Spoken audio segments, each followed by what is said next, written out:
बहुत पुरानी बात है। एक गांव में एक बूढ़ा और बुढ़िया रहते थे। वे दोनों बड़े दुखी थे क्योंकि उनके बच्चे नहीं थे। दोनों कभी कभी बहुत उदास हो जाते थे और सोचते थे हम ही हैं जो अकेले जिंदगी गुजार रहे हैं। एक बार बूढ़े ने बुढ़िया से कहा, मुझे अकेले रहना अच्छा नहीं लगता है। क्यों न हम एक बकरी को घर ले आए। उसी दिन दोनों हाट में गए और एक बकरी खरीद कर घर ले आए। 4 कौड़ी में वह बकरी खरीद कर आए थे, इसलिए वे बकरी को 4 कौड़ी नाम से पुकारते थे। बुढ़िया माई बहुत खुश थी बकरी के साथ।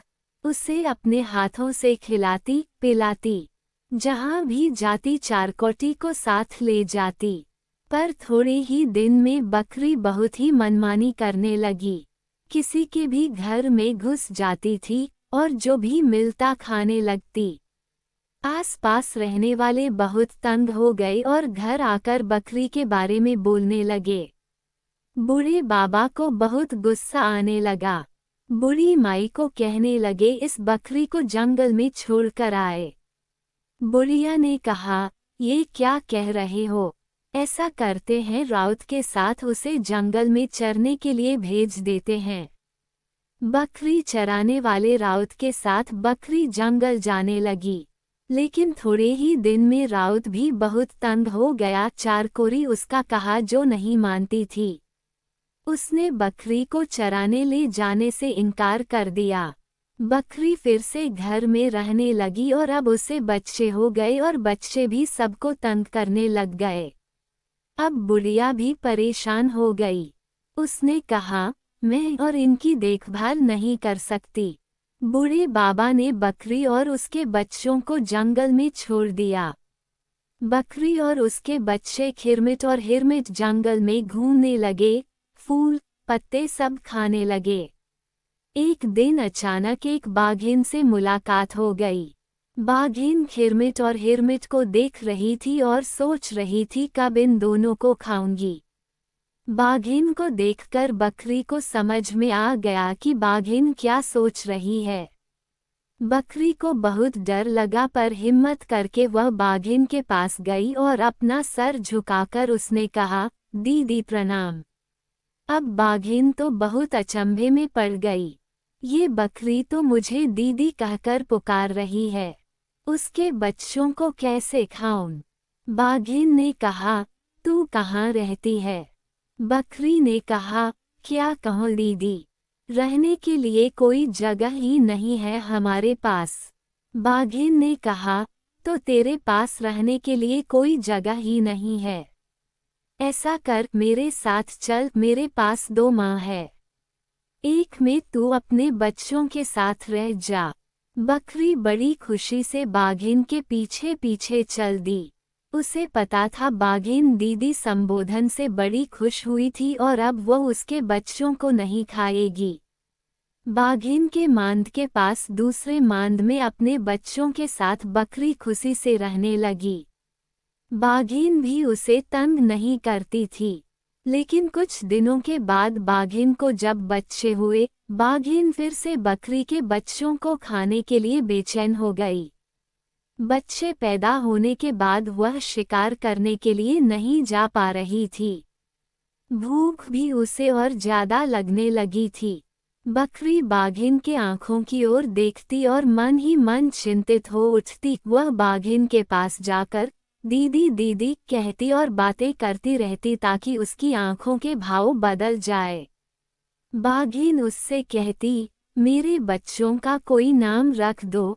बकरी ने ही कहा, एक का नाम एक कांरा, दूसरे का नाम 2 कांरा। बाघिन के बच्चे एक कांटा और 2 कांटा और बकरी के बच्चे खिरमिट और हिरमिट। शाम होते ही बाघिन ने बकरी से कहा, तुम तीनों अगर हमारे संग सोते तो बड़ा अच्छा होता, या किसी एक को अगर भेज दो। अब बकरी बहुत परेशान हो गई।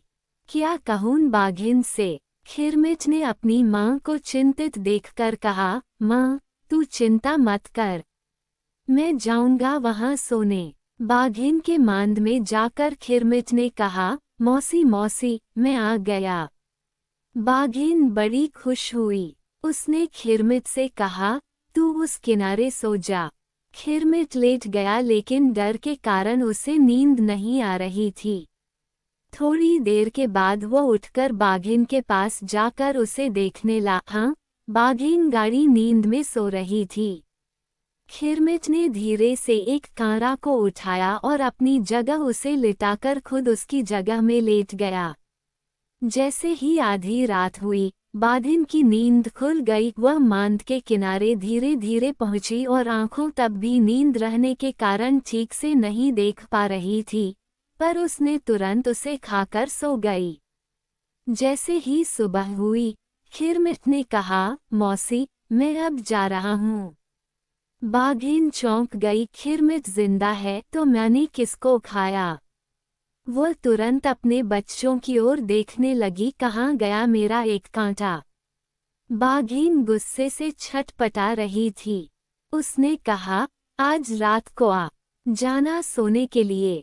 उस रात को जब खिरमिट पहुंचा सोने के लिए, उसने देखा बाघिन अपनी पूंछ से 2 कांटा को अच्छे से लपेट कर लेटी थी।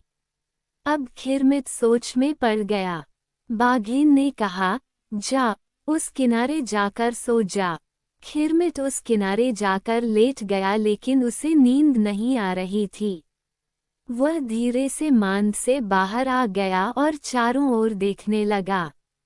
उसे एक बड़ा सा खीरा दिख गया। उसने उस खीरे को उठाकर मांद के किनारे पर रख दिया और खुद अपनी माँ के पास चला आया। सुबह होते ही खिरमिट ने बाघिन के पास जाकर कहा, मौसी, अब मैं जा रहा हूँ। बाघिन उसकी ओर देखती रह गई और फिर उसे डकार आया। ये तो खीरे का डकार आया, तो इस बार मैं खीरा खा गई। बाघिन बहुत गुस्से से खिरमिट की ओर देखने लगी। खिरमिट धीरे धीरे मांद से बाहर निकल आया और फिर तेजी से अपनी माँ के पास पहुंचा। दाई, दाई, अब बाघिन हमें नहीं छोड़ेगी, चलो जल्दी चोल, यहाँ से निकल पड़ते हैं। बकरी खिरमिट और हिरमिट को लेकर भागने लगी। भागते भागते बहुत दूर पहुंच गई। बकरी खिरमिट और हिरमिट को देखती और बहुत दुखी होती। ये नन्हे बच्चे कितने थक गए हैं। उसने बच्चों से कहा, थोड़ी देर हम तीनों पेड़ के नीचे आराम कर लेते हैं। पर खिरमिट ने कहा, माँ, बाघिन तो बहुत तेज दौड़ती है, वह तो अभी पहुंच जाएगी। हिरमिट ने कहा, क्यों न हम इस पेड़ पर चढ़ जाएं? बकरी ने कहा, हाँ, ये ठीक है, चल हम तीनों इस पेड़ पर चढ़ जाते हैं। बकरी और हिरमिट पेड़ पर चढ़ गए और आराम करने लगे। उधर बाघिन बकरियों के मांद में पहुंची। उसने इधर देखा, उधर देखा, कहाँ गई बकरियां? बाहर आई और उसके बाद बकरियों के पैरों के निशान देखकर समझ गई कि वे तीनों किस दिशा में गए। उसी को देखते हुए बाघिन चलती रही, फिर दौड़ती रही। उसे ज्यादा समय नहीं लगा उस पेड़ के पास पहुंचने में। पैरों के निशान पेड़ तक ही थे और बकरियों की गंध भी तेज हो गई थी। बाघिन ने ऊपर की ओर देखा। अच्छा, तो यहाँ बैठे हो सब? बाघिन ने कहा, अभी तुम तीनों को मैं खा जाऊंगी, अभी ऊपर आती हूँ। खिरमिट और हिरमिट तो डर गए, डर के माँ से लिपट गए। बकरी ने कहा, अरे डरते क्यों हो? जब तक हम पेड़ के ऊपर बैठे हैं वो बाघिन हमें खा नहीं सकती। अब खिरमिट के मन में हिम्मत हुआ, उसने कहा, दे तो दाई सोने का डंडा। बाघिन ने सोचा, पेड़ के ऊपर बकरी के पास सोने का डंडा कहाँ से आएगा? बाघिन ने कहा, सोने का डंडा तुझे कहाँ से मिला? बकरी ने कहा, खिरमिट, हिरमिट, ये ले डंडा। ये कहकर बकरी ने ऊपर से एक डंडा फेंका। बाघिन के पीठ पर वह लकड़ी गिरी।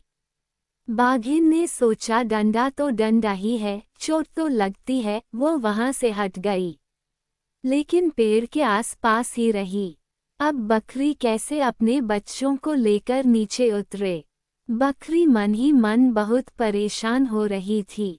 उधर बाघिन परेशान थी ये सोचकर कि कब तक उसे बकरियों के इंतजार में पेड़ के नीचे रहना पड़ेगा। तभी बाघिन ने देखा वहां से 3-4 बाघ जा रहे हैं।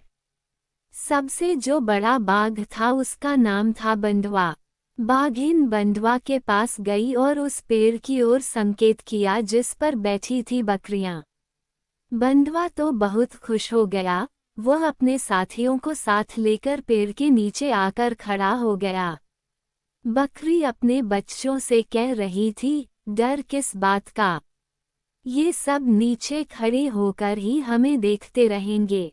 लेकिन तभी उसने देखा कि बंधवा पेड़ के नीचे खड़ा हो गया, उसके ऊपर बाघिन, बाघिन के ऊपर और एक बाघ, उसके ऊपर। अब तो चौथा बाघ पेड़ के ऊपर तक आ जाएगा। बकरी अब डर गई थी, कैसे बचाए बच्चों को। तभी खिरमिट ने कहा, दे तो दाई सोना के डंडा, तेमा मारा तरी के बंडा। ये सुनकर बंधवा, जो सबसे नीचे था, भागने लगा, और जैसे ही वह भागने लगा, बाकी सब बाघ धड़ाम धड़ाम जमीन पर गिरने लगे। गिरते ही सभी बाघ भागने लगे। सबको भागते देख बाघिन भी भागने लगी। बकरी ने कहा, चल खिरमिट चल हिरमिट, हम भी यहाँ से भाग जाए, नहीं तो बाघिन फिर से आ जाएगी। बकरी अपने बच्चों को साथ लिए दौड़ने लगी। दौड़ते दौड़ते जंगल से बाहर आ गए। तीनों सीधे बूढ़ी माई के घर आ गए और बूढ़ी माई को चारों ओर से घेर लिया। बूढ़ी माई और बूढ़ा बाबा उन तीनों को देखकर बड़े खुश हुए। अब सब एक साथ खुशी खुशी रहने लगे।